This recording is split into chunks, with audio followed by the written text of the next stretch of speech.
mestres de juglaría? Significa simplemente oficio de los juglares. ¿Qué es lo que hacían los juglares fundamentalmente durante los siglos XII y XIII? Iban por diferentes localidades, ciudades pequeñas, castillos, pueblos, iban recitando historias de héroes. Estas historias las recitaban de memoria, muchas veces no llevaban ni siquiera un texto escrito con apuntes, porque muchos de los juglares no sabían ni leer ni escribir. Y lo que hacían era transmitir esas historias, normalmente en diferentes días. Les costaba mucho llevar de una localidad a la otra y por tanto no agotaban la temática en un día, sino que iban extendiéndola en diferentes días y de esa manera también iban, sin saberlo, propagando la cultura y también propagando unos valores que hacían que después la gente se identificara con esos héroes. En una España, en una península, que habíamos que hablar de España en aquella época, en una península dividida entre un montón de reinos, los juglares, por ejemplo, los juglares de Castilla, lo que hacían era transmitir el orgullo de ser castellanos. Y nosotros no somos ni como los leoneses, ni somos como los musulmanes estos que viven en Al-Ándalus, moros dirían ellos, no musulmanes, dirían moros, ni somos como los del condado de Barcelona. Nosotros somos otra cosa. Y el Cid, por ejemplo, representa nuestros valores. De todas las obras que sabemos que... Aquí os explico lo que hacían los juglares. Los juglares, además de recitar, cantaban, bailaban, tocaban algún instrumento, hacían malabares, porque de lo que se trataba era de atraer a la gente para que la gente les diera buenas propinas. Y a veces incluso alguno lo medio retiraba algún señor que se lo llevaba a vivir al castillo para que entretuviera luego a sus invitados cuando iban allí. Vale, lo que os decía, los juglares lo que hacían era transmitir esas historias. Y sabemos por diferentes fuentes que en la península ibérica durante la Edad Media hubo cientos de cantares de gesta, cientos, pero se han perdido todos, menos el poema de Mio Cid, que ha llegado a nosotros prácticamente completo, y luego han llegado hasta nosotros un fragmento de la canción de Roncesvalles, que trata de la historia de Roldán, que es el héroe épico como el Cid, pero de Francia, y después un fragmento del Cantar de las Mocedades del Cid, que es también un poema épico que habla de cuando el Cid era joven.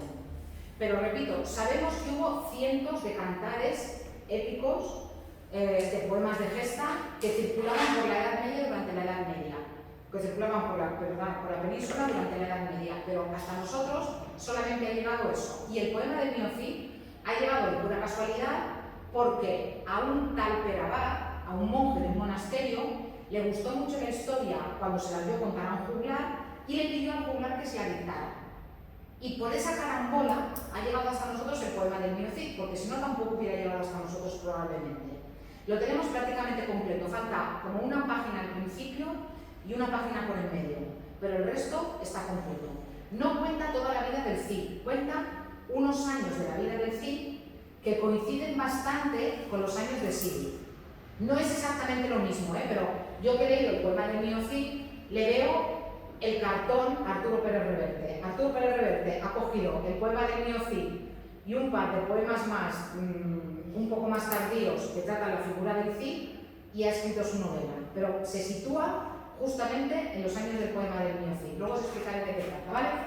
Mirad, todos estos poemas, que como os he dicho, de los que, como os he dicho, solamente nos quedan estos tres: el poema de Mio Cid, un fragmento del Cantar de Roncesvalles y un fragmento del Cantar de las Mocedades del Cid, son de los siglos XII y XIII, y todos están escritos en verso, como hemos visto antes, por lo que os he dicho, de que el verso era la forma normal de transmisión de estos poemas. Y se escribían en versos irregulares. Hay versos desde 12 hasta 20 sílabas, siempre con rima asonante. ¿Os acordáis del segundo cuando vimos la diferencia entre la rima asonante y la consonante? Si os fijáis, me voy a quitarle el anillo porque luego aquí marco, si no. Campeador, on, temor, on. ¿Lo veis? A partir de la última vocal tónica no coinciden las vocales y las consonantes, sino que solamente coinciden las vocales. A esto se le llama rima asonante. Luego, cuando se cansaban de esta rima, a lo mejor después de 300 versos cambiaban y hacían una rima que, por ejemplo, era en ao. aso, ado, ano, año, alo, sí, y luego volvían a cambiar al cabo de 100 versos. Ni siquiera cambiaban de rima cuando cambiaban de asunto, sino que cambiaban de rima cuando le parecía al que había escrito el texto y al que lo recitaba, que también siempre hacía alguna aportación personal. ¿De acuerdo? Por tanto, rima irregular, siempre temática centrada en la vida de un héroe, siempre con mucha importancia de la parte bélica, pero también de la parte de los sentimientos. Ya veréis como el Cid llora, como el Cid se enfada, porque ya os digo que luego Arturo Pérez Reverte ha cogido muchas cosas del poema del Mío Cid en sí. Quitando la primera parte, la mayoría del texto viene de aquí. Y lo que os decía, los poemas épicos en castellano, aparte de presentarnos a esos héroes, nos presentan a unos héroes de una forma muy realista. En otros poemas épicos, ingleses o alemanes, hay mucha fantasía. Hay monstruos, hay elementos maravillosos, hay apariciones. En el caso de la épica española no, es muy realista, seguramente porque son poemas que se escribieron muy poco tiempo después de que esos héroes hubieran existido. Por ejemplo, en el caso del poema del Mío Cid, el Cid muere a finales del siglo XI y el poema del Mío Cid que ha llegado hasta nosotros es de mitad del siglo XI. Es decir, apenas han pasado 50 años en esa versión que ha llegado hasta nosotros. Probablemente hubo versiones anteriores. ¿Eso qué significa? Significa que la memoria del Cid todavía estaba muy cercana y, hombre, podemos añadir algún elemento de ficción, pero no podemos hacer que el Cid luche contra gigantes, cosa que sí que pasa en otras épicas, pues porque la gente sabe que hace 20 años no existían gigantes. ¿De acuerdo? Por tanto, la épica en España es muy realista, a diferencia de lo que pasa en otros países. ¿Qué nos cuenta? Otra cosa más, perdonad, no que se me ha ido un poco. La métrica, ya os he dicho, que son estas tiradas de versos con una sola rima. Muchas veces se utiliza el epíteto épico, que es aplicarle a un personaje una frase o un sintagma para que nosotros veamos alguna característica de él. Por ejemplo, en el caso del Cid, muchas veces se dice el Cid que en buena hora ciñó la espada. Es decir, qué suerte hemos tenido de que el Cid un día decidió coger la espada y salir a guerrear. Y también os vais a fijar, porque ahora lo vamos a ver en este texto que tenéis aquí, que hay muchas fórmulas dirigidas al oyente, porque los juglares hacían un poco lo que hacemos los profesores, que cuando los alumnos se pierden o unos que se despistan, les llamamos la atención. Los juglares hacían lo mismo, incluyendo fórmulas, pues eso, para que la gente volviera a reenganchar. Luego lo veremos en el ejemplo. ¿Qué nos cuenta el poema del Mío Cid? ¿Qué nos cuenta? Mira, nos cuenta unos años de la vida del Cid. Y nos cuenta unos años divididos en tres partes. La primera parte se llama el Cantar del Destierro. Igual que veréis o habéis visto en Siri, es cierto que al Cid lo destierran de Castilla. El rey Alfonso VI se enfada con el Cid y lo echa de Castilla. Eso es histórico. Lo que no sabemos es por qué lo echan de Castilla. Luego ahí viene la literatura, y ahí viene lo que ha añadido la literatura. Pero aunque hay muchos documentos sobre el Cid, aunque hay un documento que dice que el Cid es desterrado, no se explica por qué el Cid es desterrado. El caso es que cuando empieza el poema del Mío Cid, el Cid va al destierro. Y aunque el rey lo ha tratado mal y lo ha desterrado, el Cid va ganando batallas y de todos los botines guarda una parte para enviársela al rey y para ganarse el favor del rey, y porque él en el fondo sigue siendo leal al rey castellano. Eso lo vais a ver también en Siri. El Cid real luchaba a favor del rey castellano contra un rey cristiano, a favor del rey castellano contra los moros, a favor de un rey moro contra un rey moro, a favor de un moro contra otro rey peninsular que no fuera de Castilla. Pero el Cid y sus hombres nunca lucharon en contra del rey castellano, porque el Cid era vasallo del rey, y aunque el rey lo hubiera tratado mal, el Cid le guarda fidelidad. Entonces, en esa primera parte vemos cómo el Cid va ganando batallas y le va enviando parte del botín al rey, porque es su señor natural, y también para que el rey lo perdone. En la segunda parte del cantar, del poema del Mío Cid, que se llama el Cantar de las Bodas, en la segunda parte el Cid conquista la ciudad de Valencia, que también eso fue real, El Cid en la vida real, no os hago spoiler porque eso no sale en Siri, En Siri estaríamos más en esta parte de aquí, El Cid conquista la ciudad de Valencia en la realidad, y es más, el Cid murió en Valencia en la realidad y dejó el gobierno de la ciudad a su mujer. Doña Jimena gobernó durante unos años la ciudad de Valencia en nombre de su marido. Bueno, la cuestión es que en el poema de Mío Cid, el Cid conquista la ciudad de Valencia y le manda al rey un botín enorme, y el rey dice: mira, tengo que perdonar a este hombre, he sido injusto con él y lo voy a perdonar. Y no solamente lo voy a perdonar, sino que voy a hacer que sus hijas, las dos hijas del Cid, se casen con mis sobrinos. Esto era un honor enorme en aquella época. La gente no se casaba por amor, y menos los ricos, y menos los nobles. Pero era un honor enorme porque el Cid es infanzón. En la pirámide estamental de la que hablamos, es verdad que el Cid está en la parte de la nobleza, ¿sí? Pero el Cid está en la parte más baja de la nobleza. Los infanzones pertenecían a la parte más baja de la nobleza. Lo habéis visto en Siri. El Cid tiene muchos problemas económicos. El Cid está constantemente preocupado porque sus hombres tienen que comer y sus hombres tienen que mantener a sus familias. Y él sufre mucho porque no tiene dinero. Entonces, él que está en la parte más baja de la nobleza, atención, va a emparentar con el rey. Sus yernos van a ser sobrinos del rey. Entonces, al Cid no le gustan nada sus futuros yernos, que son infantes de Carrión, que son leoneses, porque Alfonso VI unió el reino de Castilla con el reino de León, ¿sí? Pero los castellanos seguían siendo castellanos y los leoneses seguían siendo leoneses, tenían un pique terrible. Entonces, al Cid no le gustan nada sus yernos porque son leoneses, pero claro, no quiere volver a hacerle un feo al rey diciendo: búscame otros maridos para mis hijas porque no quiero que se casen con tus sobrinos. Imaginaos que afrenta. La cuestión es que un día pasa algo con los infantes de Carrión. ¿Qué pasa con ellos? Lo que se cuenta aquí, que os lo voy a leer. Sí, está en Valencia el Cid, En Valencia, con los suyos, vivía el campeador. Con él estaban sus yernos, infantes de Carrión. Un día que el Cid dormía en su escaño, sin temor, un mal sobresaltó entonces, saber les aconteció. Escapóse de una jaula, saliendo fuera un león. Es decir, el Cid está dormido allí en su sillón, ¿sí? Se ha quedado traspuesto después de comer, y mientras está durmiendo, de una jaula que hay allí, se escapa un león. ¿Sí? Luego hablaremos de esto, se escapa un león. Y él está en Valencia con sus hijas y con sus yernos, porque él vive en Valencia, porque ha conquistado el reino de Valencia y se lo ha quedado él, aunque se lo comparta con el rey, ¿vale? La cuestión: los que estaban en la corte sintieron un gran temor. Recogiéronse sus mantos los del buen campeador y rodean el escaño en guarda de su señor. Los hombres del Cid, que llevan mantos, que llevan capas, en cuanto ven que el león se ha escapado, lo que hacen es que se recogen las capas, ¿sí?, para poder luchar bien, y rodean enseguida el sitio donde está durmiendo el Cid para protegerlo del león, ¿sí?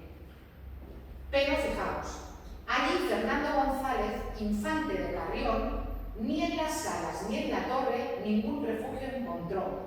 Metióse bajo el escaño, tan grande fue su pavor. Es decir, uno de sus yernos, cuando ve al león, en lugar de proteger a su suegro, se mete debajo del sitio donde está durmiendo el Cid para esconderse. Como que primero se lo coman a él, el león se lo coma primero a él. Y el otro, fijaos, Diego González, el otro, por la puerta se salió, diciendo con grandes gritos: ¡ay, que no veré Carrión! Tras la viga de un lagar, metióse con gran temor. Todo el manto y el brial sucios de allí los sacó. El otro se esconde debajo de una viga, y esto de sacó el manto y el brial sucios quiere decir que se hizo caca encima. ¿Vale? O sea, mirad la diferencia.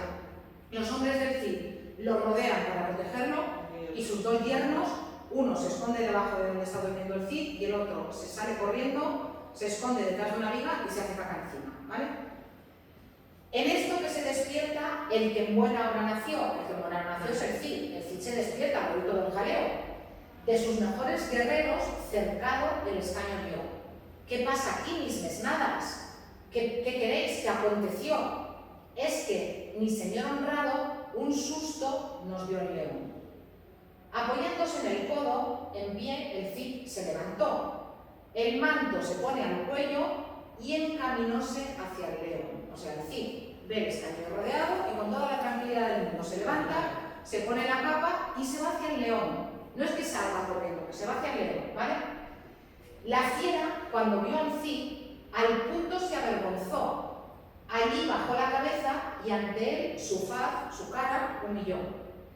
Nuestro Cid, Rodrigo Díaz, por el cuello lo tomó y lo lleva de la mano y en la jaula lo metió. O sea, el Cid mira al león, el león baja la cabeza humillado, el Cid lo coge por el cogote y lo mete en la jaula como si fuera un gatito. Sí. A maravilla lo tiene todo el que lo contempló. Volviéronse hacia la sala por donde tienen la reunión. Por sus dos yernos, Rodrigo preguntó y no los halló. Aunque a gritos los llamaban, ni uno ni otro respondió. Y cuando los encontraron, los hallaron sin color. No vieseis, ¿os acordáis que os he dicho que había llamadas de atención al público? No vieseis allí qué burlas hubo en aquella ocasión. Mandó que tal nos hiciese nuestro Cid campeador. Sintiéronse avergonzados de los infantes de Carrión, fiera deshonra les pesa de lo que les ocurrió. Es decir, los infantes de Carrión demuestran su cobardía escondiéndose, los hombres del Cid se ríen de ellos, el Cid los manda a callar, pero claro, ya delante de todo el mundo ellos han quedado como cobardes y como avergonzados. ¿Y qué traman los infantes de Carrión? Deciden vengarse del Cid. Pero como no se atreven con el Cid, ¿qué hacen? Tercera parte del poema. Con la excusa de enseñarles sus tierras en León a sus mujeres, las sacan de Valencia y cuando están llegando cerca de sus tierras en Carrión, en una zona, en un bosque de robles, en un robledal, en un bosque de robles que se llama Corpes, las atan a un árbol y les pegan tal paliza que las dejan por muertas. Piensan que están muertas. Claro, resulta que no están muertas. Entonces, cuando el Cid se entera de lo que sus yernos han hecho, le pide al rey justicia. Y el rey, que está escandalizado también por lo que han hecho sus sobrinos, le dice al Cid: elige a los dos hombres tuyos que tú quieras y que se batan en duelo con los infantes de Carrión. Y el que gane, ya está, habrá justicia, porque entonces existía lo que se llamaba el juicio de Dios. Se decía que si tú ganabas una batalla era porque Dios estaba de tu lado y que tenía la razón. La cuestión es que hay una pelea entre uno de los infantes y uno de los hombres del Cid y el otro, ganan naturalmente los hombres del Cid, matan a los infantes de Carrión, las hijas del Cid vuelven a estar solteras, bueno, en este caso viudas, y finalmente se casan con el infante de Navarra, con un infante de Navarra y con un infante de Aragón. ¿Vale? Eso es lo que nos cuenta el poema de Mío Cid.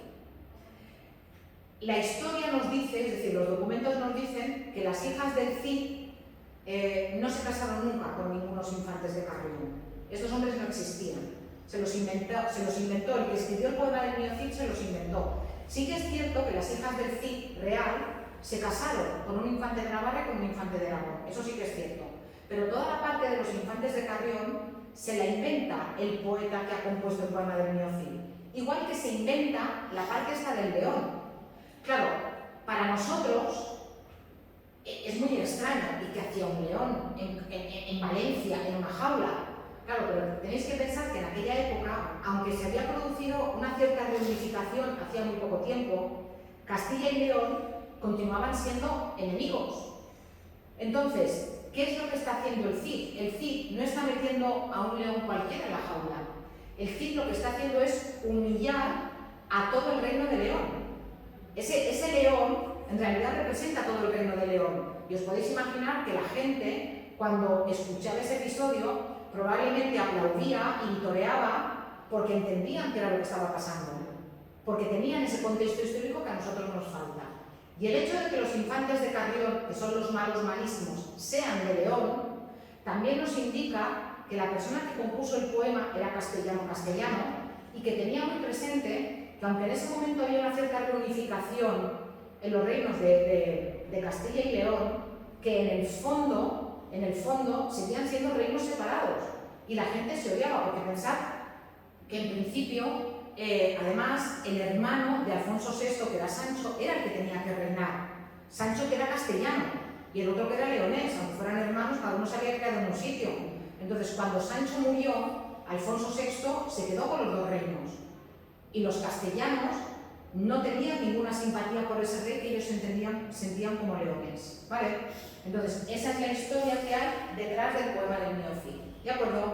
No os he hecho spoiler de Siri, porque Siri no recoge este final, ni lo de las hijas, ni nada por el estilo, ya lo veréis, ¿de acuerdo? Bueno, pues más o menos así era como funcionaban los textos del Mester de Juglaría, ¿vale?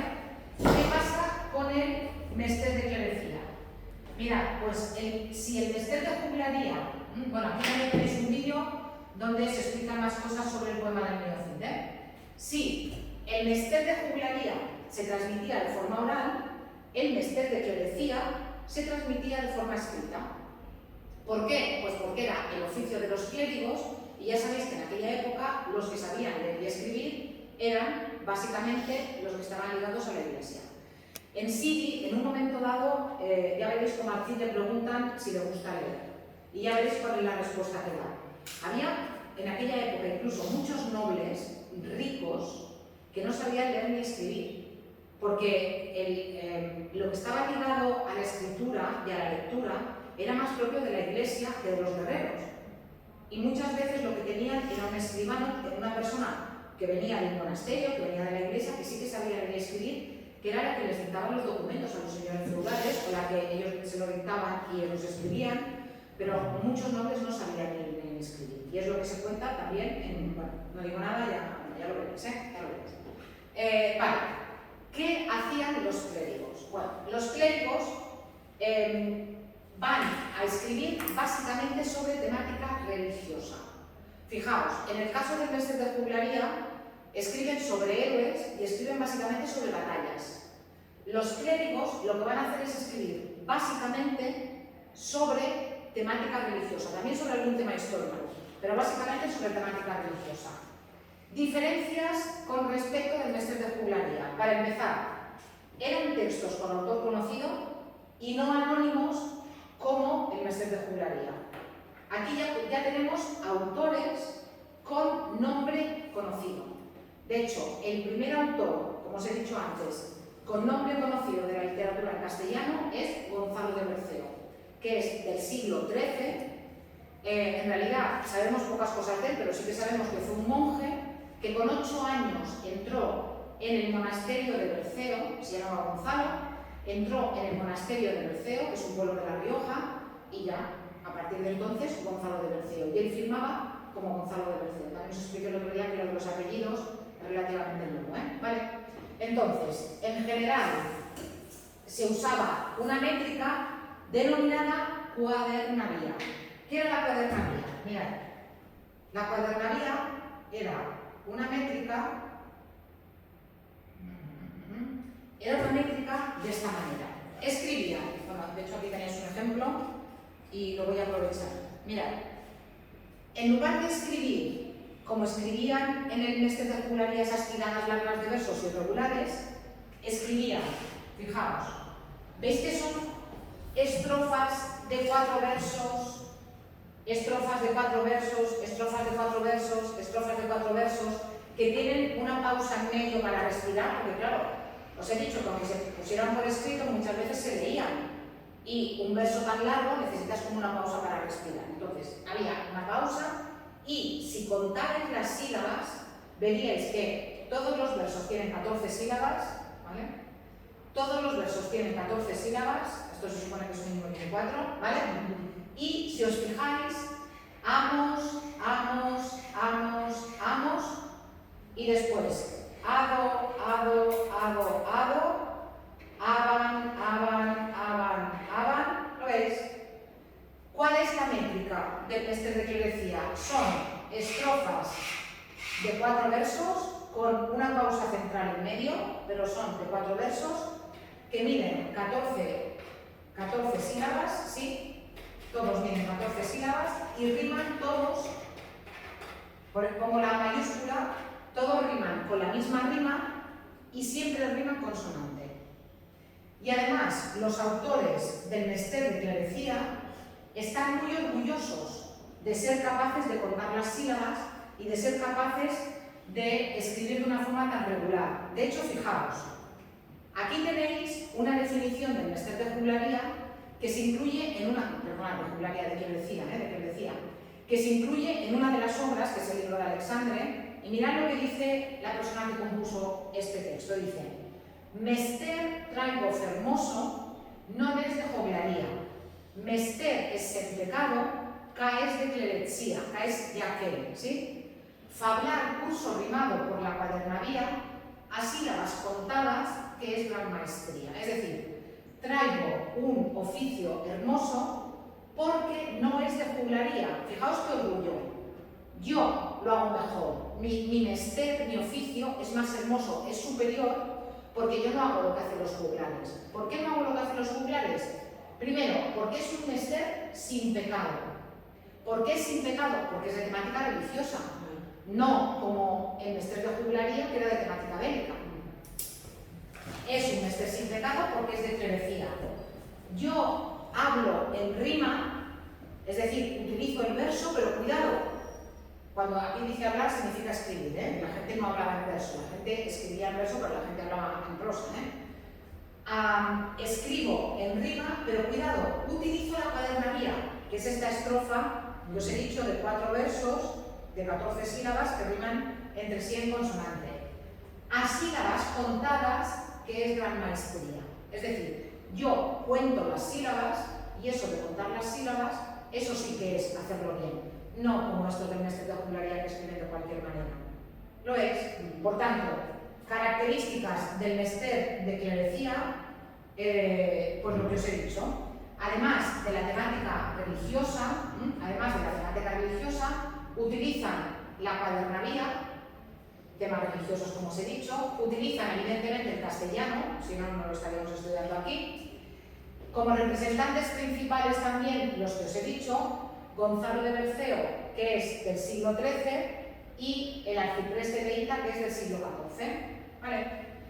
¿Qué sabemos de Gonzalo de Berceo? Pues sabemos algunas cosas, pero ya os he dicho que en realidad sabemos poquito, pero sí que sabemos muchas cosas a través de sus obras. Gonzalo de Berceo era un hombre evidentemente muy creyente, ya os he dicho que profesó con 8 años ya estaba en un convento, en un monasterio, mejor dicho. Sabemos que nació a finales del siglo XII, pero que escribió sus obras en el siglo XIII y se dedicó fundamentalmente a hablar sobre la Virgen María y también escribió algunas vidas de santos. ¿Sí? Su obra más importante es la de los milagros de Nuestra Señora, de la que tenéis aquí un fragmento. ¿De qué trata esta obra? Nuestra Señora evidentemente es la Virgen María. Hay una primera parte en la que nos encontramos a un hombre que llega a un prado. Este hombre es un peregrino que está muy cansado, y cuando llega a este prado se encuentra que es un lugar perfecto. Hay 4 fuentes que dan agua fría en verano y agua caliente en invierno, hay unos árboles frutales que siempre dan fruta en su punto justo, hay unos pajaritos que cantan, la hierba es mullida, y el hombre que llega hasta allí y que se tumba allí experimenta la felicidad completa y absoluta. En realidad, ¿qué nos está contando Gonzalo de Berceo? Gonzalo de Berceo nos está hablando de la Virgen. Eso es lo que se llama una alegoría. Parece que nos están contando una cosa, pero en realidad nos están contando otra.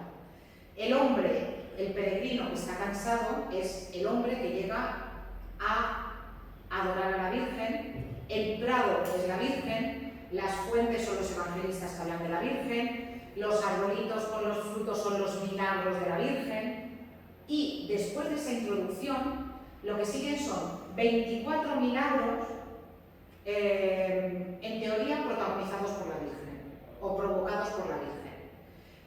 Pero ¿qué hace Gonzalo de Berceo? Gonzalo de Berceo ha aprendido mucho de los juglares, y sabe que tiene que usar fórmulas para llamar la atención de la gente.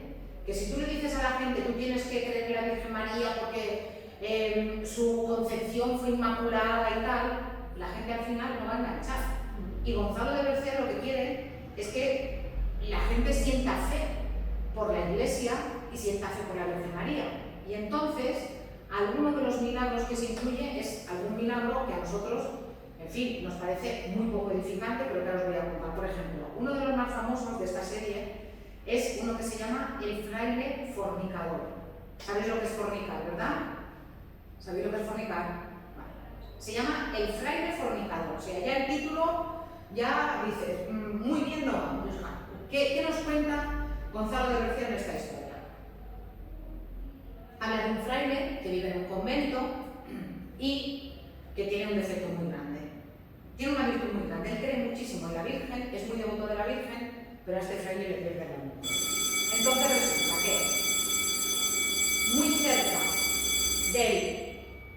del monasterio donde él está hay un prostíbulo.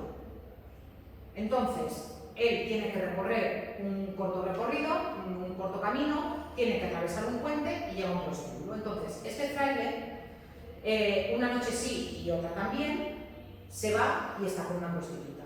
Pero antes de irse al prostíbulo, se para delante de la imagen de la Virgen, le reza, y cuando vuelve del prostíbulo, se para delante de la Virgen, le reza y se arrepiente mucho, pero ya os digo que una noche sí y otra también, se va allí al prostíbulo. La cuestión es que un día hay una tormenta terrible y cuando él está atravesando el puente, el agua se lleva el puente y el monje se ahoga. Entonces, en el punto en el que el monje se está muriendo, llega el diablo y dice, este es un pecador, este se viene conmigo para el infierno.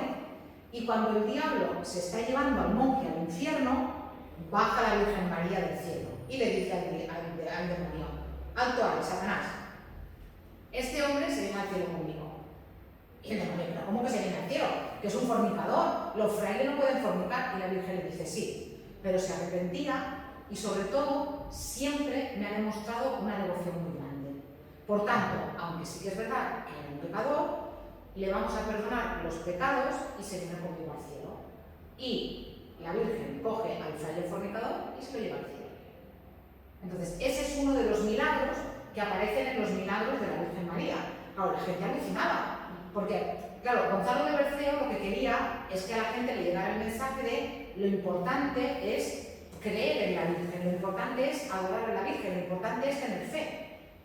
Claro, nosotros hoy en día diríamos, vale, pero es que me estás contando lo importante es tener fe, pero al mismo tiempo me estás diciendo que si hago cosas que no debo y rezo, que me voy a ir al cielo. Bueno, no es exactamente así, pero así enganchaba a la gente. Gonzalo de Berceo escribía sus obras no para que la gente las leyera de forma individual, sino para que fueran leídas en grupo fueran leídas en voz alta ante un pequeño grupo de gente, ¿no? Con la idea de enseñar comportamientos y extender la fe católica a través de este tipo de obras, ¿vale?